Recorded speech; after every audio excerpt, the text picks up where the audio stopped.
Hello and welcome to another Tyrrell's Classic Workshop. I have a slight smirk because this is a video that people have been asking for, and I've sort of been shying away from it, really, for want of a better way of putting it, because people have been saying, what cars does Iain drive? What does his own fleet consist of? Well, I'm afraid to say I sort of think it's going to be quite underwhelming, but people have been asking about it, so here it is. And the weather outside is pretty awful today, so this gives us the ideal opportunity to bring all these soaking wet cars in here and talk about them. Forget hypercars, forget even new cars. All my cars are cars that function above anything else, I guess, really. There's one exception, maybe two, but largely they're cars that a lot of people wouldn't be seen dead driving, really, to put it bluntly. And it's interesting because I'm putting this sort of caveat and disclaimer in place before we go any further.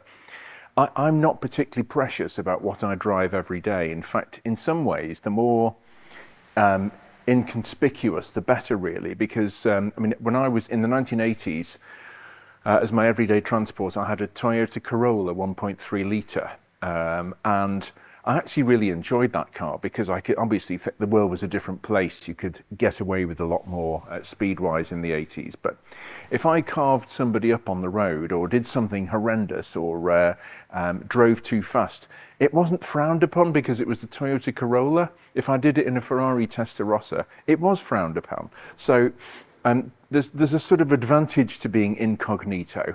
Heaven forbid that I would go blasting round country lanes in very fast and exotic supercars. But anyway, we have here the selection, the fleet. And as I say, they're all cars that have long since stopped depreciating. If anything, they've probably some of them have appreciated in value, and some of them are worth nothing. And as I say, I'm just not particular about these things. So we'll start with this. My friend Steve and Viv.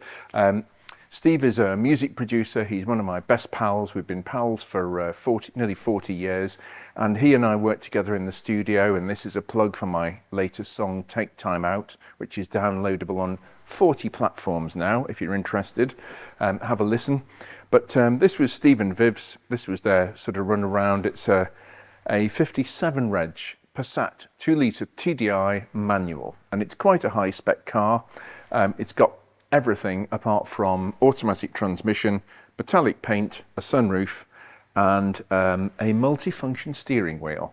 But it has everything else. And this car has done 243,000 miles, and it still goes really well. It's the 2-litre TDI. Doesn't particularly have any faults. I think the rear wheel bearings are starting to be a bit noisy on it. We might deign to do those one day, just to keep it in tip-top order, but it still gets you from A to B. It does over 50 to the gallon if driven half sensibly, and it's very inconspicuous, in spite of the fact that it's red. It's not your normal default VW or Audi silver, grey or black, but it's still a good car. There's very little wrong with it. And it's been properly maintained. Steve is very particular about the way he keeps his cars, and that shows. So, not a lot more to say. That's the first car. Steve and I have actually given each other cars over the years, and he gave me this car some time ago, and I'm very grateful for it. It's brilliant. So that's car number one.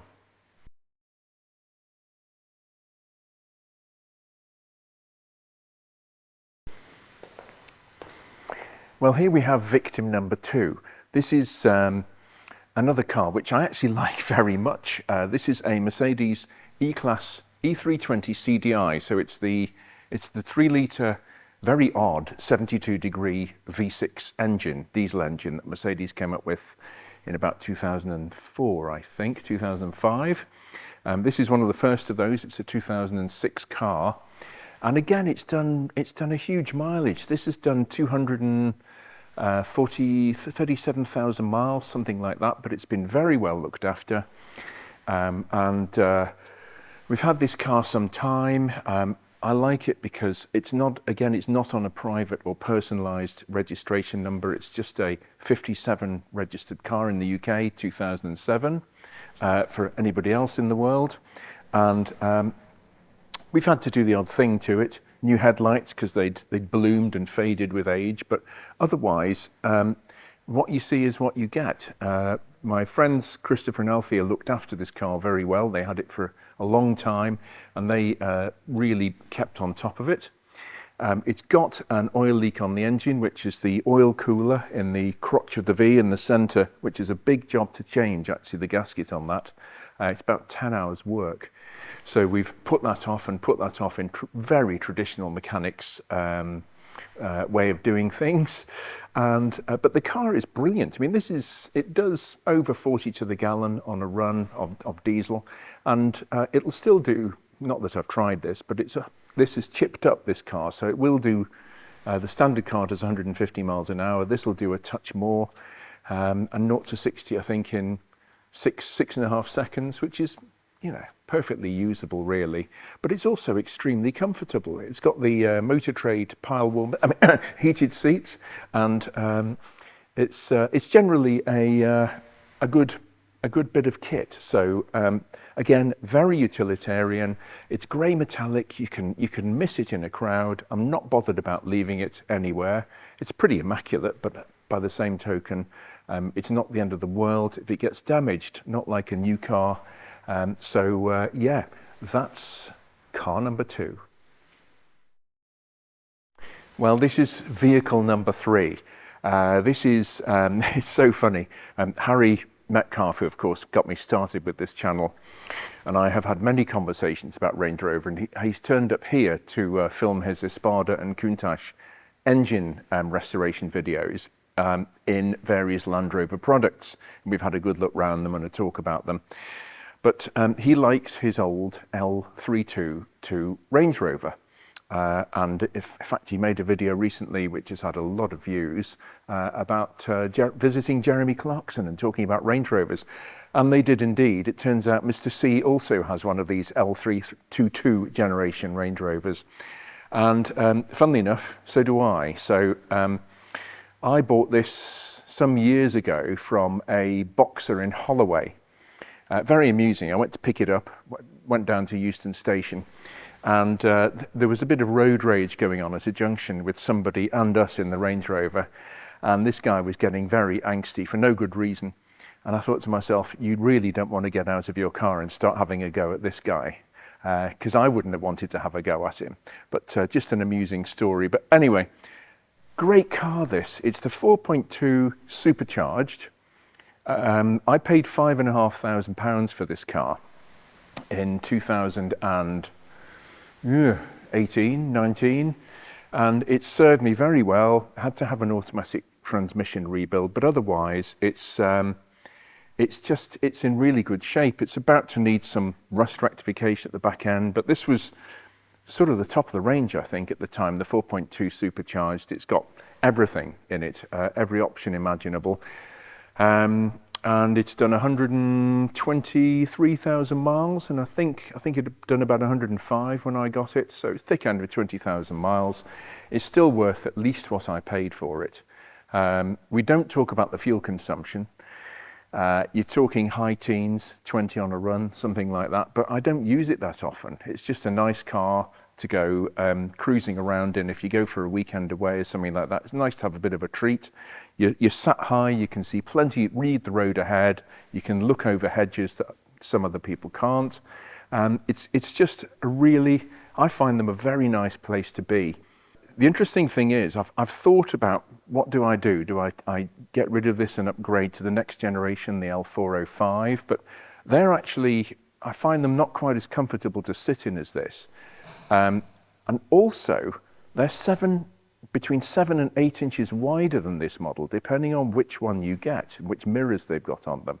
And that's actually quite a lot. I mean, this is a big car to put in a parking space and try and get in and out of if you're parked alongside other cars, as you almost always are. It's a big enough car as it is, never mind an extra 8 inches of width. So I'm sticking with this car. I thoroughly enjoy driving it. Yes, it would be nice to upgrade to the later 5 litre because Land Rover re-engineered the drivetrain and made it more high-geared, and also altered the shift pattern of the gearbox so that it upshifted a bit sooner, which meant it wasn't hanging onto the revs quite as much as this one does. That's my one criticism of it, but it is a sporty model, so I suppose that's to be taken into account. But I'm very happy with this car. It's absolutely brilliant. We just do bits to it. Marcus has just done some work on it, just sorting out the handbrake and a couple of front drop links on the front suspension and things like that. It's a great place to be. I'm very happy with this car, and this is not going anywhere for quite a while. Well, here we are with vehicle number 4, I think we're up to. This is, again, this is, out in the world, this is worth next to nothing, this car. But for me, it's worth far more than its value. I'm just not interested in buying a modern car, a new car, because A, they depreciate, and B, I actually find them quite frustrating in various ways. When I go away on business somewhere, I generally try and rent an interesting car while I'm away somewhere. And most of them I most emphatically have not got on with at all.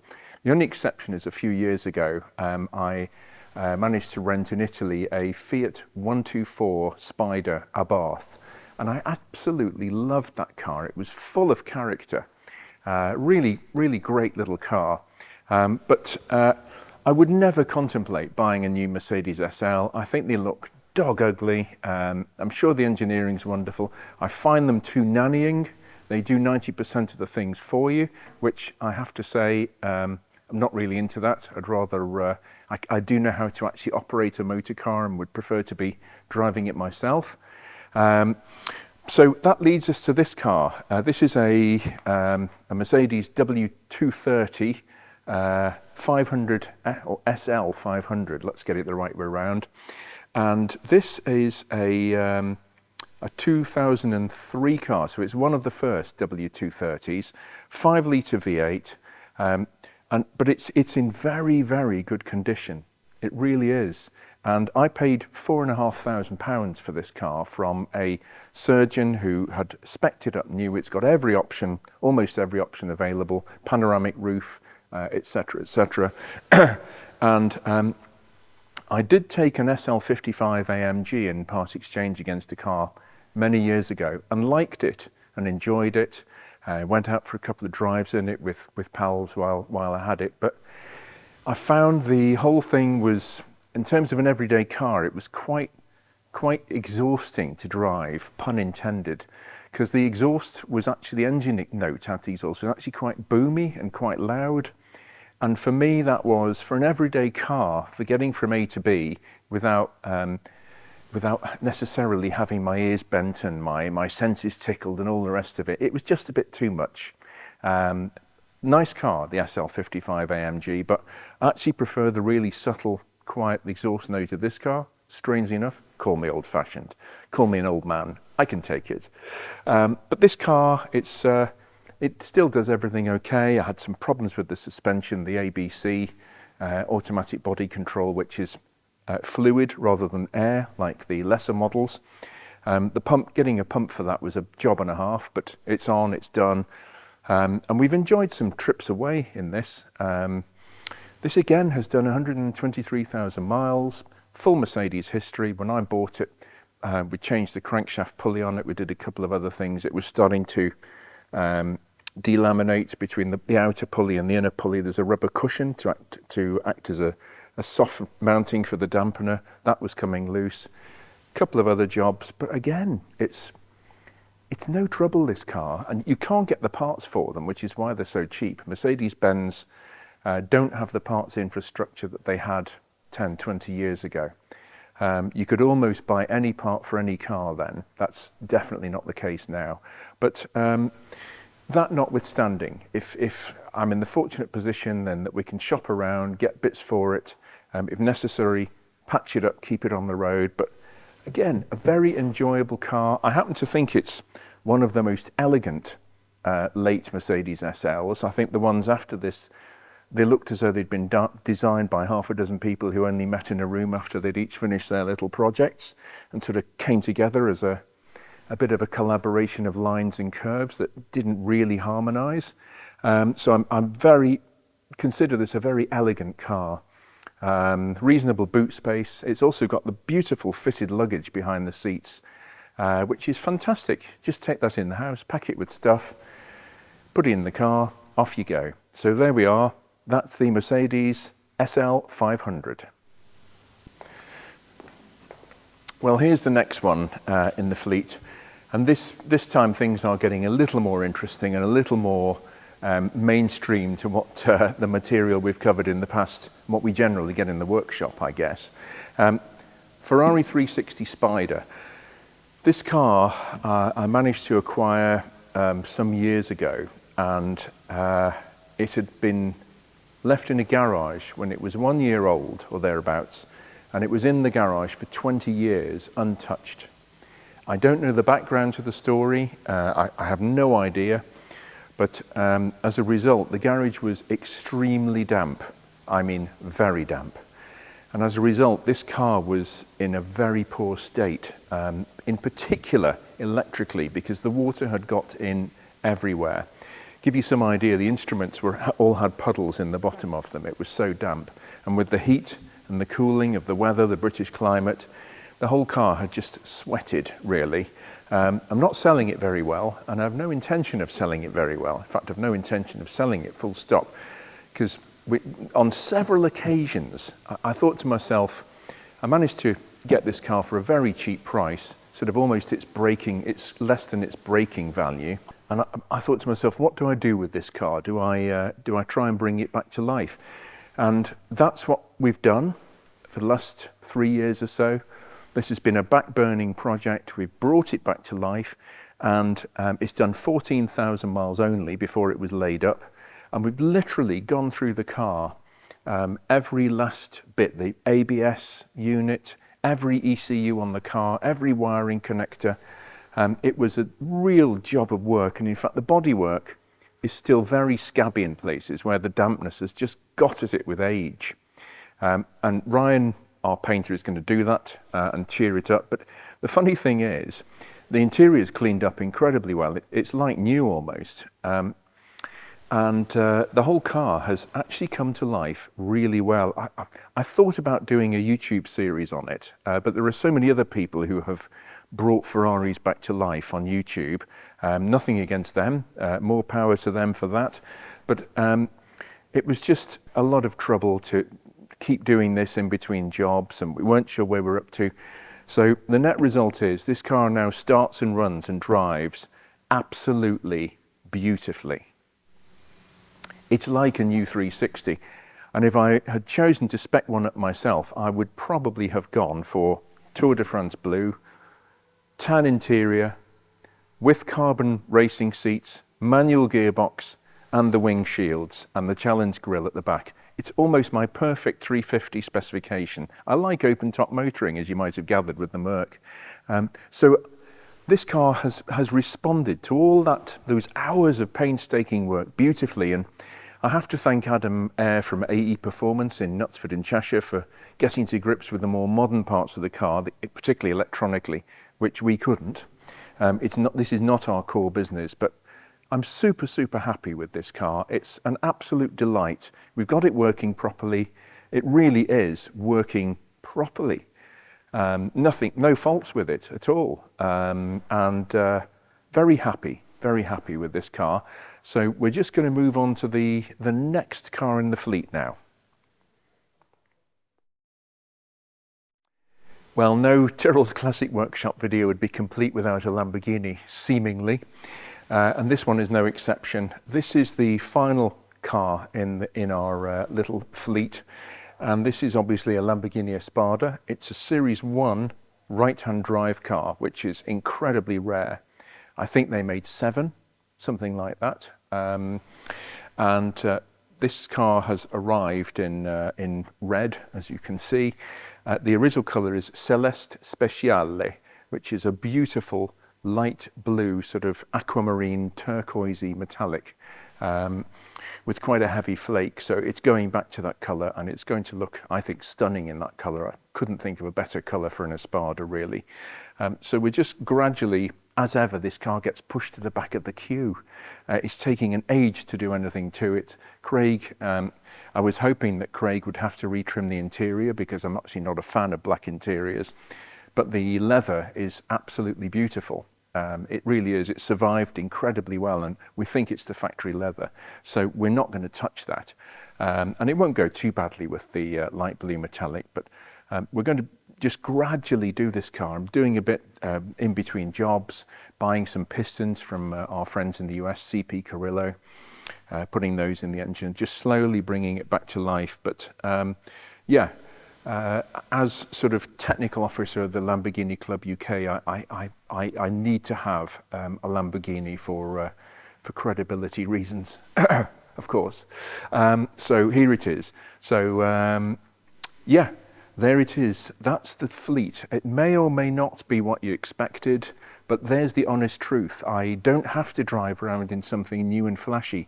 I've got a key cabinet full of keys here that I can drive almost any car that I want, under the guise of road testing, of course.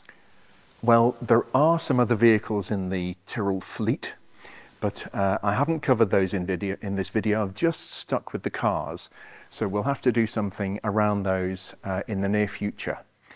But for the meantime, thanks for watching. Hope you've enjoyed it. A rather eclectic and motley mix of cars, and we'll be back with something else very soon.